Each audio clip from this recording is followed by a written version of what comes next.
The Dice Tower did not travel to Dublin with me, so I'm going to have you pick your numbers. So each number, 1 through 8, correlates with a different random question. So what is your first number, 1 through 8? 4. Number 4, oh, you got a meaty one to start here. This is high-low. Can you give me one audition high and then also one audition low and tell me what you learned from that low that you were able to apply to future auditions? Ha ha ha ha. Okay. An audition high. You want the specific audition, what it was for? Sure, if you're comfortable saying. Yeah, sure. An audition high would have been auditioning in the room with Steve McQueen for Widows. I really wanted that part. I flew to LA to test for him, and it was just, I made it very high stakes because I really wanted to be in the movie, and I worked really hard at the scenes, and I remember there was a moment where I felt it kind of slipping away from me a little bit, and I asked, Steve is a very discerning kind of director, his eye is very discerning, and I could feel that like he was maybe, there's just this moment where I was ballsy enough to say to him, I want to do that again.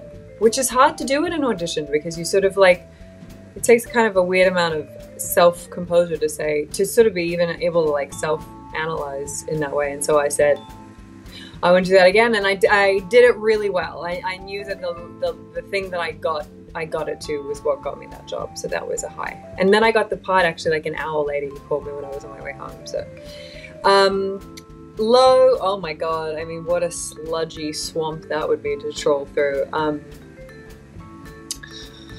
I auditioned for like a rom-com part very early on in my like career. I don't even really remember what the film was, but it was just a mess. It was like a guy, it was chemistry reads in general are not great for me. I just remember sort of like, oh, bad. It was just bad. I was just tripping around the room and trying to be sort of like likable and really doing way too much, like the worst, biggest acting. I also did like a theater audition where I remember thinking, oh, they'll be fine. I don't even know what I was delirious. I thought, oh, I'll just kind of like wing it. And I did not learn my lines properly. And I stood up in front of this dark theater audience and just, it was a mess. I didn't get the part. No, I did get that part. I got that theater part, and I remember thinking, it really could. I didn't get the rom-com one, definitely not. But the theater one, I remember I got the part, and I thought, what the hell? Like my whole axis of what I'd been learning in drama school just like flipped on its head, and I was like, what do I do now? Am I not supposed to prepare? But I remember I didn't actually do the job. But anyway, so I think bad auditions, you completely, they just go out with the trash really quickly in my brain. I'm just like, let's just pretend that never happened. That's fair enough. One of many things that wows me about your craft and what actors do in general is that constant cycle of auditioning and, you know, being in situations where you're told no for reasons that are mostly completely out of your control and not reflective of the quality of your work. So anyone who has the ability to power through that, I'm just in awe. Yeah, you know, one of the things that was really helpful to me early on was that I was a reader for some auditions, and you know, for like a part, I was reading the female part for something. I'm sure I wanted to be able to audition for that part, but I don't think I was able to. And the casting director just asked me to come in and read, and I read for like 10 different guys. This was like back in Sydney years ago, and they were all fantastic. And I remember thinking, you know, and in the discussions I would hear the casting director and the director have once the person left, which sort of baffled me. And it was a moment where I realized, oh, it's so deeply not about sure, it's about your skill, but that is not the make or break of why you get a job. It's to do with how well you fit into a previously determined vision of something, or just like an energy thing that's not in your control. And the thing that makes you great for one thing makes you completely wrong for the other. And that was really a good, sane moment for me as an actor. It's so true. All right, you have a second number to pick, 1 through 8. Anything but 4. 2. All right. Number 2 is fun and light. I just love this question. I want you to tell me a little thing that makes you happy. Something that someone out there might look at and say that is silly and trivial, but it brings you joy on a daily basis. I love seeing older people eat desserts. Oh. Like, you know, when you see someone like really tucking into an ice cream, that makes me really happy. Because, you know, ice cream is like enjoyable whether you're 4 or 84. I was gonna say, I think that immediately brought me back to just like seeing my niece and nephews really indulge in like a giant box of donuts. That's one of the things that makes me happiest right now. Yeah, and my dad grew up in communist Poland, and he's a real, like he really grew up in real poverty, and he, as a result of that, just has the most profound sweet tooth. Maybe that's where I get it from. I just find it kind of killer when people just really love sugar so much. And yeah, I don't know if you ever just see someone just really tuck into that dessert, like on an airplane or something. Just gets me. Always gets me. I feel like I'm going to be hyper aware of this after this conversation too. I'm going to see it everywhere now, and I love it. All right, you have one more number to pick. What is your final number? 7. 7's also a fun one. This is game show. If you could be on the game show of your choice, what show would you pick, and could you actually win it?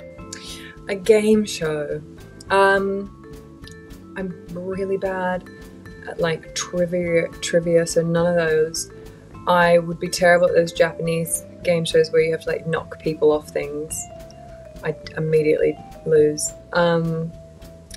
Is Love Island a game show? I mean, yeah, that does count. That's a reality TV game. I would be so bad at it, but I'd say, why not do that? I mean, I'd be like, oh, Survivor. No, The Amazing Race. The Amazing Race used to be, is that show still on? I feel like it is. I mean, don't Amazing Race and Survivor just never end? That's true. It's like, we must be on season like 12, but season 22. But The Amazing Race, I always kind of like, when I'm like really hot and sweaty in an airport and I've missed a flight because of a connection or whatever, I always kind of try and, I imagine that I'm in The Amazing Race. And I'm losing.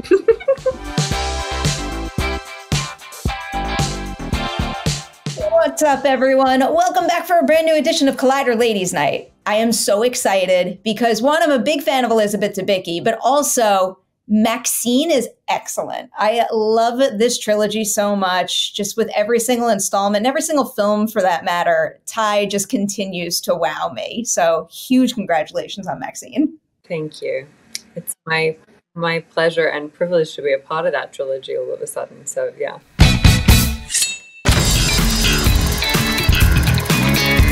What is the movie you watched, the performance you saw, personal experience you had, whatever it may be, that first made you say to yourself, I absolutely have to be an actor? Well, for a long time I thought there wasn't like a genesis, like a seed. Funnily enough, I was doing an interview just this morning and I was trying to kind of recap it and trying to figure out what if I had like one moment. I was reading Sally Fields' book the other day, and it's so specific, the moment when she realizes she wants to be an actor. And I thought, do I have that? I don't know if I have that. But I was just remembering that I used to do like community theater musicals as a kid. My parents were dancers, and my mum had a dance school, and we were very like, we did lots of theater. You know, we were always doing recitals and concerts and things. And I loved that. I loved being on stage. It was so exciting. It was just the absolute highlight of my year. But I was in a production of Gypsy the Musical, and I think I was about 8 or 9, and I was playing Louise, who's, you know, who becomes Gypsy. But the young Louise is really like, she doesn't. So I specifically remember being the back end of a cow, you know, and like the comedy of that. And I just loved being in shows and school plays. And so it was like a slow dawning. And I grew up in a very thespian household. So my parents really wanted me to do something that wasn't in the arts. I think they really liked the idea of me having a little bit more, I guess what they would imagine would be like job security. So it was almost like I kind of avoided the idea of like really becoming an actor but then I auditioned for drama school. I got in and I just went. So it was like a slow thing. It wasn't like this moment of like, oh, but for many years I loved it, and I always thought that I was heading in that direction, but it's a little bit more murky, I guess. It's not like this light bulb clicked in my head, but I think a lot of us just, you know, we loved doing it as kids, and we sort of still love it in that same way. We just get to do it as adults now. Oh, I totally get that. I'll follow up on drama school, because one question I love asking, because I'm a big believer, drama school is the right path for some, it's not for others. So Sure. Can you tell me one thing that you learned in drama school that you still actively use to this day, but then also something that all the schooling in the world never would have prepared you for when you hit your first set? Good questions. I'm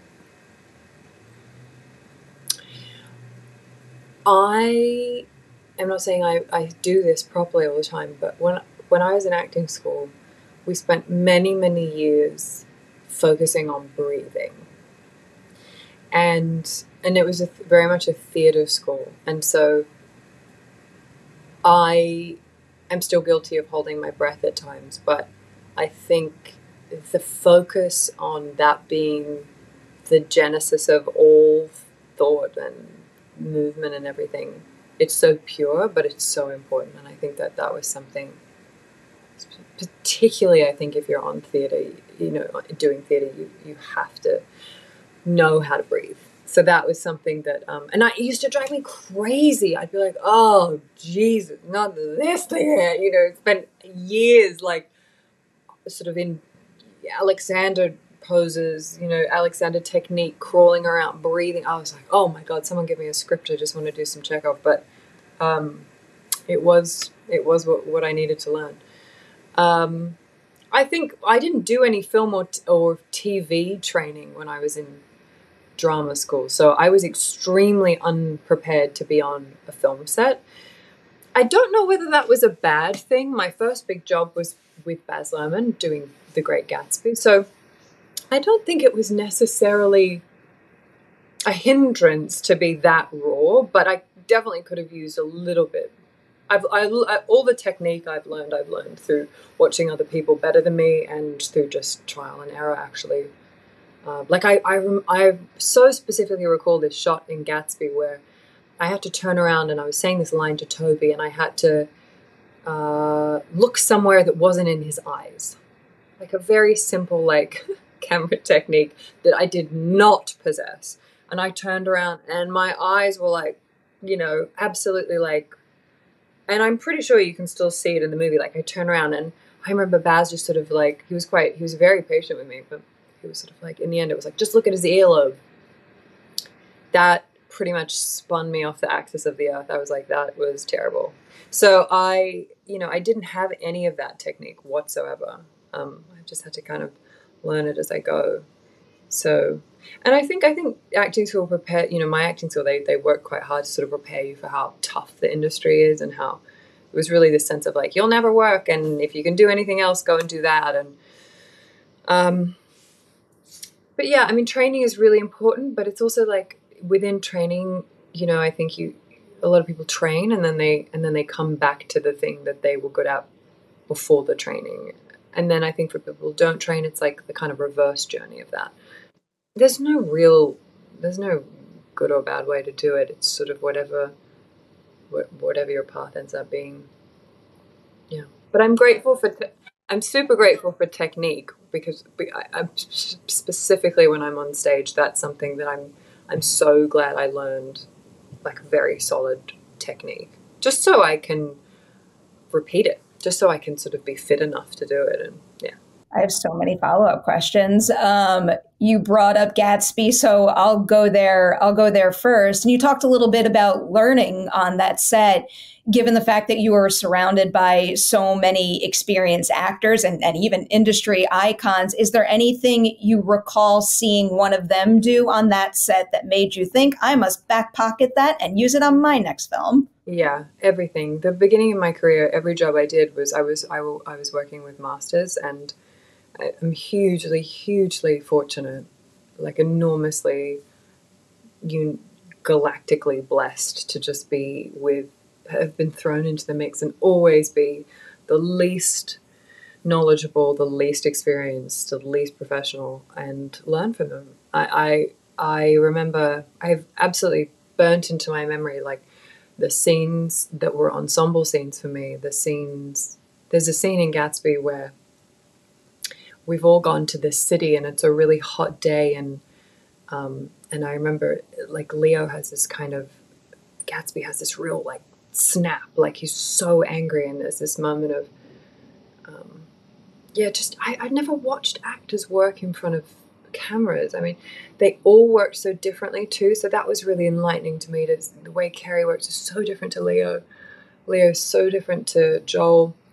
So that was great for me to see too, that you can make choices. You know, Leo is an actor who can really self-analyze in the moment and improve and mold in the moment, and other actors want to be more naive of what they're doing or less conscious of it. And you know, so just seeing like, oh, there are so many choices you can make when you work on cameras, but they're just, I mean, they're giants of talent. All that cast, it was ridiculous to me. I had no idea what I was doing. And then the next thing I did was a play with Cate, Blanchett and Isabelle Huppert, and that too was like an unbelievable masterclass. And my character came on halfway through the play, and which meant that for about 2 weeks of rehearsal I hadn't said a line, and which was heaven. It was just the absolute, I was in heaven. Every morning I went to work with my little backpack, and then I sat down in the rehearsal room and I watched these icons rehearse like really complex muscular text, and like you know, and the thing that struck me so much watching them both work was how, you know, people use the word feel it, they kind of throw fearlessness around a lot, but when you actually watch somebody not fear failure in a rehearsal room, just really throw things at the wall, it was, I mean, extremely enlightening.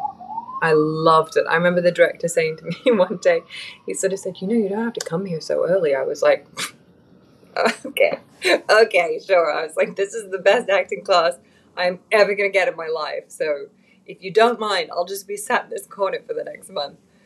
I was in heaven.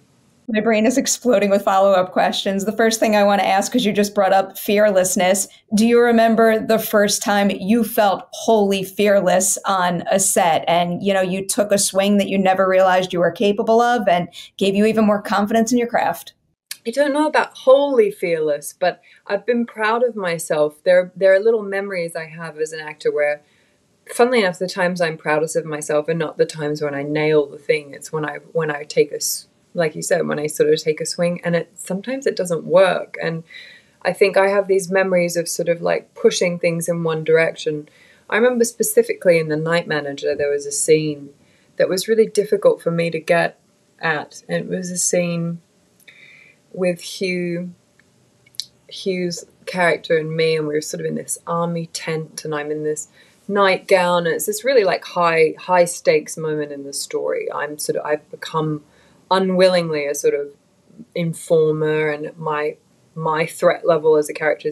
And so I wasn't sure how to play this moment. Do I sort of put the mask back on? Do I really go there? Is it very emotional? Is it not?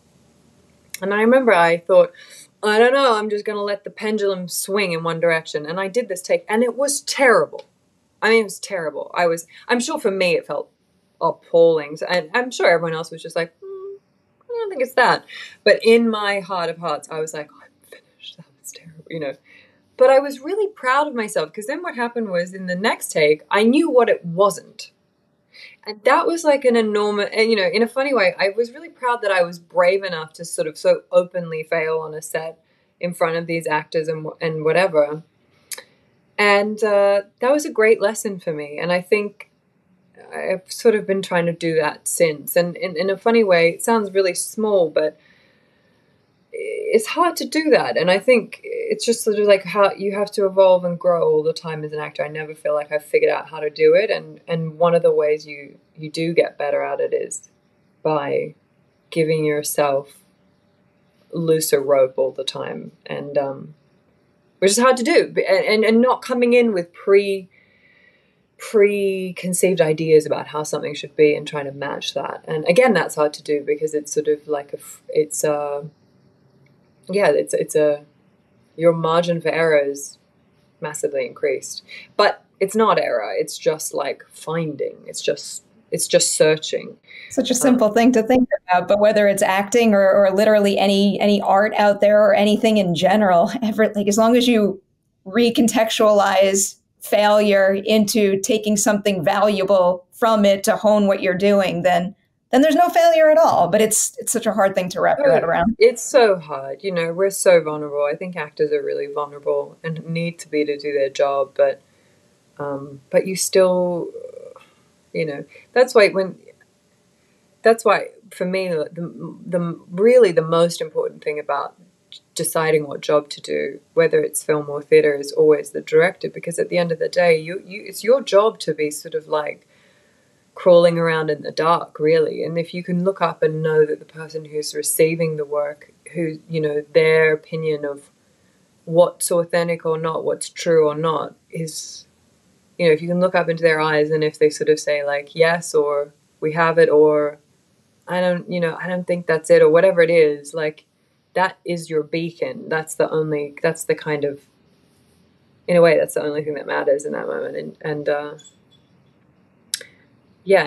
if you have that trust and safety, then you really can kind of push the boat out and, you know, fail badly in the pursuit of something more interesting. Does Ty have a monitor dance? Something he does behind the monitor that signals to you just nailed a take?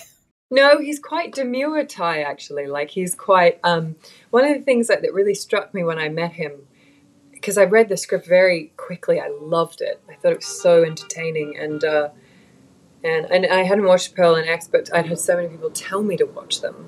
And I'm a bit of a wuss with horror, so I sort of put it off. But when I met Ty, he was so gently self-assured, and in the way that he knew exactly what film he wanted to make. And I just thought, I immediately had this feeling like, I will follow you into the desert. I trust, even the fact that he came to me for that role, I thought, that's so unusual, and like, I'm not quite sure why me, but he was so sure about it. And I thought, okay, well then you obviously know exactly what it is you want to get. So, and he was, from day one, he was just very, never scared to give a note, always sort of comes in when he needs to. He's a great director. Oh, I'd believe all of that. Whether it's these 3 films or any other thing he's directed, every single one has like one shared quality in my mind, and it's assured directing, like confidence in his style that he's aiming for and the story he's going to tell. Totally. Before I jump into Maxine full force, I got to backtrack and ask you 2 questions about the MCU. My first one is, what is the biggest misconception you had about the reality of making an MCU movie? I'm going to kind of like subvert your question and say a lot of the things that I thought couldn't possibly be real were real. And I think that's because I made Guardians of the Galaxy with James Gunn. I haven't made any other Marvel films, but for instance, I couldn't believe how much of the set is built. You know, so I think I had this idea that it was actually very, you know, that I was going to be working almost entirely on a green screen, and we were going to, once I found out my skin was gold, I thought, oh, okay, but maybe we'll just CGI. It's so muscular the way that James makes those films. Like, people are really kind of like zipping around on harnesses, and the set is built, and everyone really looks like that. There's almost no CGI on anyone's face, or, you know. So yeah, and it really felt like I was watching this kind of band of, like, this really motley crew of actors and characters. They've been making it for so long. I mean, I feel a little bit like a tourist on those films, because I would just come in and have this lovely time and then leave. And I know that somebody like Dave Bautista was in makeup for, like, I don't even know, 5 hours a day. I don't know how they did that. And yeah, I learned very quickly that it doesn't matter how long your makeup call is, someone has it much worse. So don't complain. I was on the set of Guardians of the Galaxy Volume 2 for a set visit, and one of my most vivid memories is seeing Dave Bautista standing in the lunch line in full Drax makeup, and just me sitting there processing, like, he's got to get into that, and then he's in it the whole damn day. I know. The stamina of the people who make those films and make them for, like, many months, it's a lot. I think that it's, you know, part of being an actor is like a kind of physical discomfort often. I remember talking to Rob after he'd shot like half of Batman, and we were, I'd known him from shooting Tenet, and Tenet was grueling. Like, Tenet had some really grueling moments.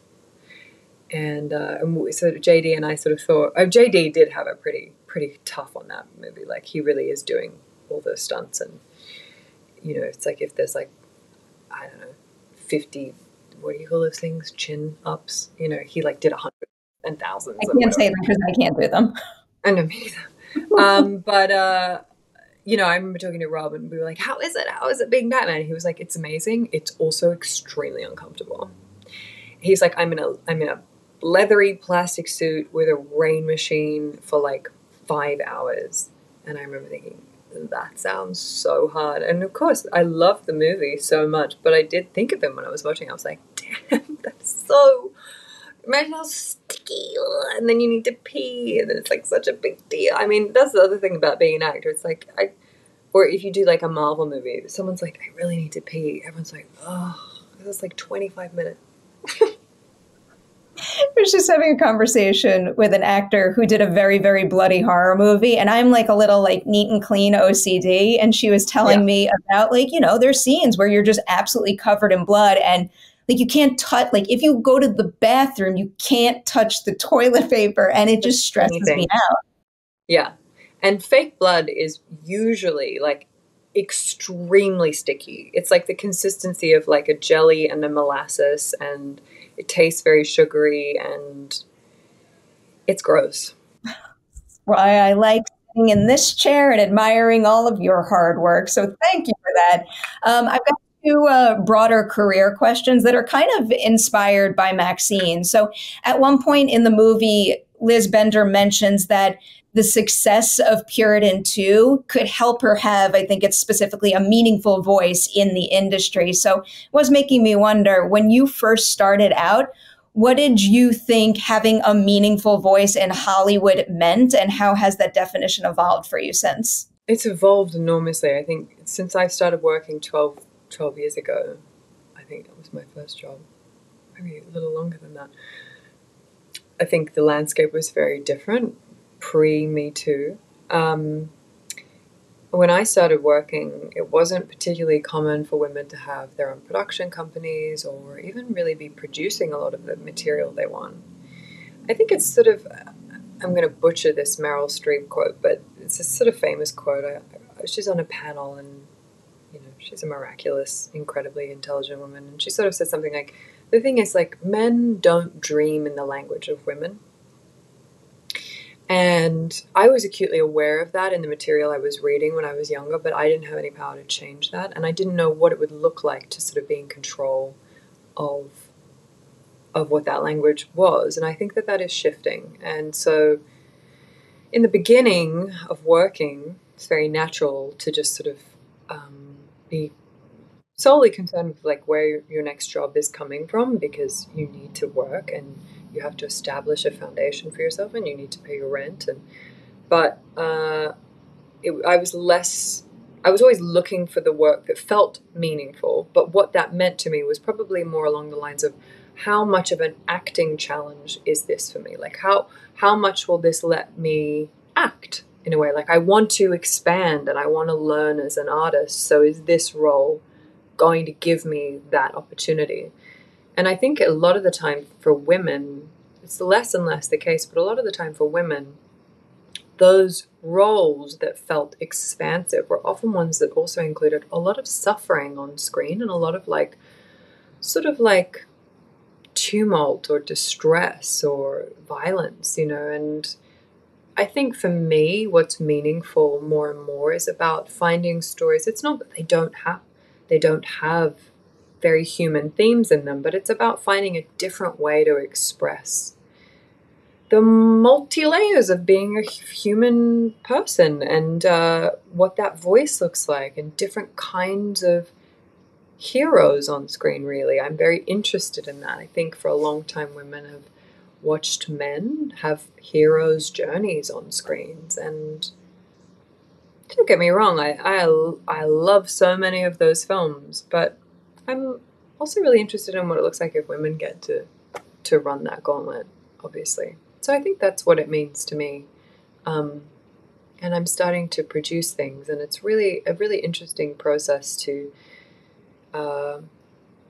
learn what hurdles still exist, and also how many people are so incredibly willing to help you jump over them, and really people are really championing different voices, and it's exciting. Oh, I'm going to follow up on that. Can you give me a specific example of a hurdle that still exists and it shocks you that it still exists? But then I also want the other side of that too. Someone you encountered recently that surprised you in terms of how helpful they were with overcoming those hurdles. Well, in a way, like, I think a hurdle that still exists is this. I mean, I don't mean to sound really pessimistic, but I think sometimes there's a sense of like, do we really want to watch that, or are we going to make money back from making that story, or is this something that people are interested in? And then the people that I'm starting to work with and find myself around, there's just a sort of resounding yes, like we believe that this is a story that people want to go and see, and people will, go to the cinema hopefully to watch this still, or they want to sit on their couch and watch this on television. So that's kind of the baseline hurdle. It's this sense of like, sometimes you have this sense of, yeah, is that sort of interesting to people, or because it may not be as interesting to us. And then there's a lot of people who are sort of following that up, saying yes, it absolutely is, and it's fresh actually, and it's kind of radical. And I think it's a film that I'm attached to, and we're going to shoot it later this year, and it's just an example of like kind of it's a great script. It's called This Blue Is Mine, and the director, Yuli Gabassi, is my age. She's Brazilian. She's made one feature film before, and I adore, it's Handway at the moment. I just adore like the community around her that's sort of like really helping her get this film together. And the script is so good that everybody who's reading it is just sort of like saying yes to it because it's excellent. But that's the kind of voice that is just really intriguing to me, and the kind of person I really want to work with. So I love hearing that. I love that you're doing that. We need more. We need more. I mean, in all honesty, we need more actors with like your platform and your voice in this industry, pulling up newer voices that did not have the platform they deserve to begin with. Right. I'll actually throw back in my other question because it kind of leans into that. So in the movie, Liz sees something in Maxine, and she's essentially responsible for like giving her shot, for pulling her up. So right. Did you have a Liz Bender in your career early on? Someone who gave you that chance when you needed it most and it made all the difference? Yeah, I've had like several. I'm very lucky. I mean, Baz Luhrmann is my first door. I mean, it was not a small door he opened. It was like a cabinet-sized, huge door he kind of like cranked open for me because he cast me. I auditioned for him, and I had no credits. I just graduated drama school, and he just really, I think he had enough really wonderful, famous actors in his cast, so in a way he could be a little more creative with the supporting role casting. And I think he champions, I mean, Baz has always championed Australian actors as well, so I was like a young Aussie actor, and I think he just really, just took a big risk on me, really. I mean, a lot of people have taken lots of risks on me. I think that's usually, if anyone's sort of like fortunate enough to be like a jobbing actor, it's a lot of people in the beginning just sort of going, okay, we believe in this, or we see something in this tape, or so I've had a lot of that. I mean, most of the jobs I've done that have been really like wonderful to me and have helped me a lot in my career, I championed quite hard to get the audition in the first place. A lot of them have been things that people didn't necessarily think of me for, or there were other people really gunning for it. And I'm a huge believer in auditions. I think they're extremely important for the actor and the director and the casting director. But I mean, someone like Steve it's not that he took a gamble. I mean, I'd done other work, but every time someone sort of says, yes, I choose you to be in my film. I mean, directors sit with those films for 2 years of their life more, and it's like, it's their baby, it's their whole expression. So, but yeah, even like the play I did with Cate and Isabelle, I mean, that was that was just right out of nowhere. And they asked me to do that. And so I'm very, very lucky that I've been, I mean, like most actors, it's like thank God you're not right for everything. And you're quite wrong for a lot of things, but the things you're right for, people have championed you for. And that's really what having a career, I think, looks like. It's like, yeah, you need to be good at your job, but it's also a real combination of timing and people believing in you enough to give you the job. Yeah, it's a beautiful part of the process. I love that. It is. It's so beautiful. And I look back, I'm so full of extreme gratitude to people who, I mean, even The Crown was sort of like, Peter Morgan is sort of, I think he's very kind the way he talked. He's often said, oh, well, if Elizabeth didn't do it, we weren't going to write that. I mean, I find that hard to believe. I mean, the show is this like megalith of a show. But I always sit there and think, I don't know, really? But I think that too is that, they took a big risk. I mean, that was a big piece of a puzzle. And it's just, that's what getting work is, and then you have to, and then you have like a moment of bliss where you have the job and everything feels wonderful and all the puzzle pieces slide into place, and then you realize you have to do the job and you don't know how to do it yet. So I'll lean into figuring out Liz in Maxine now. Whether it's broad strokes or kind of like little nuances, are there any directors that you've worked with that you wound up finding informing certain aspects of Liz Bender in the film? One of the things I loved about, sometimes I think it's a little, you probably hate me saying this, but there's a little bit of Ty in Liz, I think, because, Ty is a very smart director who understands that horror is an excellent Trojan horse as well for messaging and for performance, for giving people opportunities for like truly juicy acting work. And so I sometimes think there's a bit of him in her. And I think the thing that really made me laugh when I first read the script is how much she talks. Like, she just loves to talk. I know some directors who, and I love them, but they do like to talk. So I think that's, trust me, actors also like to talk, clearly. But I think there's this kind of like, there's a tongue-in-cheekness about her. It's like, I've never worked with anyone like Liz Bender. Like, so the directors I work with, I've worked with the most beautiful human beings, even people who I was really scared of to work with and thought, oh my God, they're going to be terrifying and really ruthless. And, I mean, I was very nervous to work with someone like Chris Nolan. I mean, he's like this god of cinema. And I was like, what's that set going to be like? What's he going to be? I mean, I just adore him. I think he's like just an amazing person and a genius, So I'm very lucky that even the people that I thought might be like scary have been extremely kind and good. Liz is really, there's an archness to her, but I think for me as the actor playing her, I think there's a reality to her because she's also a sort of a creature of her time. And I think to try and be a director in the 1980s, a female director, I mean, there are a handful of incredible women who were directing films, but they would have been fighting tooth and nail for every podium and every whatever they got to stand on to make decisions. And I think that she is a product of that. She's sort of an accumulation of a toughness that's come out of having to fight really, really hard to be where you are. And I think I identify with that. I think most actors, most people in the business, it's like people's careers can look like really like a linear ascent, but they're not. They're always like an up and down, full of vulnerability and So I found it quite cathartic. I don't know a director like Liz Bender. They do exist, but it was kind of like very satisfying to me to play someone on the other side of the lens. I could talk about her all day long. I'm not allowed to keep you much longer. I'll end with this question that I've seen the movie twice now, and I caught myself thinking about this a lot after both viewings. There's a part in the movie where Liz tells Maxine to just do whatever it takes to get her focus back on the work.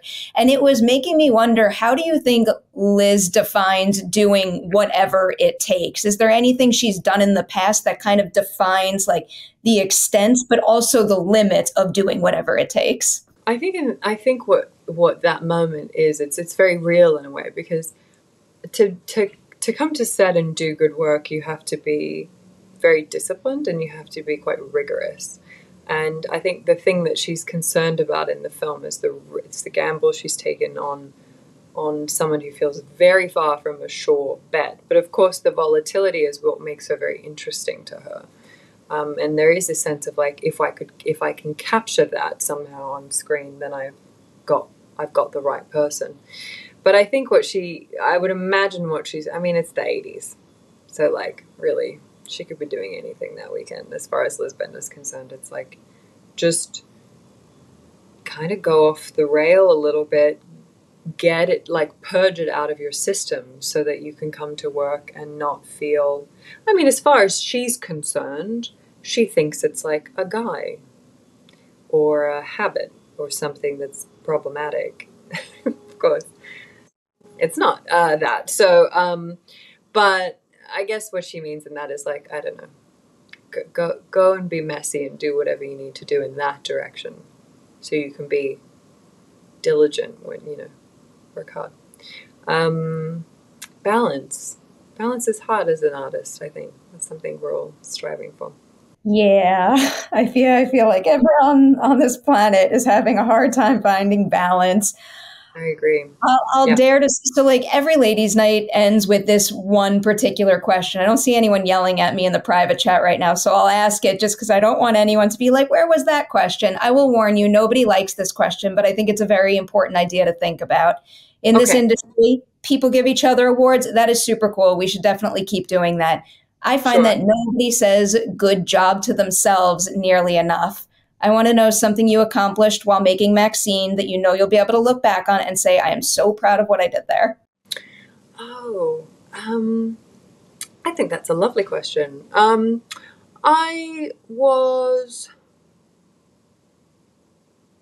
shot Maxine about a week or so after wrapping The Crown, and I let myself work from a very open place making that film. I also, I don't think this is trivial, I also had a really good time. And sometimes I think we can work really hard but without joy. And I had the best time making that film. I was like, this is the best job. We're driving around Universal. I have amazing shoulder pads. The dialogue is fabulous. Mia's amazing. I was like, this is so much fun. And I think I really let myself enjoy my days on that movie. And I think we should all, I'm going to do that more, I think, because I think it's important for acting. I mean, acting, should be playful. So I guess I'm proud of that. Like when I think back of making that film, I just had a lovely time. When they wrapped me at like 2 a.m. on my last day, I was like, I want to come back and, do more. It was great. So we need a whole nother movie where the two of them reunite to make another film in this reality again. Yeah, I would love to do that. I'd love to work with Ty again too. I think he's so clever. So I think the movie is so fun, and I'm not a horror person, and I had so much fun watching that film. It's so good. It's like, I will truly say the joy you had on set winds up becoming joy for the audience watching it. It really it blows my mind and delights me to no end that we have a trilogy of films that are connected, but are so incredibly distinct in how they pay homage to and celebrate cinema. And that's like not an easy thing to create. And Ty and the whole team he's assembled for this franchise, you all do it exceptionally well. Congratulations on Maxine. Thank you. Thank you so much.